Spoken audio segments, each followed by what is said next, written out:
Proszę Państwa, w imieniu polskich linii lotniczych LOT Sojuszu Star Airlines, linii partnerskich, witamy Państwa w Warszawie, gdzie temperatura wynosi plus 21 stopni Celsjusza i jest godzina za 5:04 czasu lokalnego.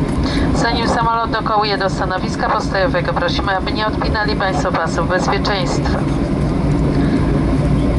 Nie chcemy, aby zapomnieli Państwo o zabraniu rzeczy osobistych, dlatego przed opuszczeniem samolotu prosimy o dokładne sprawdzenie półek bagażowych i kieszeni foteli. Na stronie lot.com również w wersji mobilnej mogą Państwo kupować bilety na kolejne loty z nami. Będzie nam miło spotkać się z Państwem ponownie.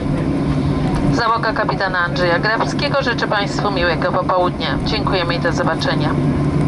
Gentlemen, on behalf of LOT Polish Airlines, Star Airlines and Airlines, I want to welcome you in Warsaw. The temperature is 21 degrees. Local time 5 minutes to 4 o'clock p.m. Unless we finish taxiing to our parking position, please don't unfasten your seat belts. We don't want you to forget any of your personal belongings, so please check the seat pockets and luggage compartments before you leave. On our LOT.com website, also in a mobile version, you can buy tickets for the next flights with us. It's going to be a pleasure to meet you again.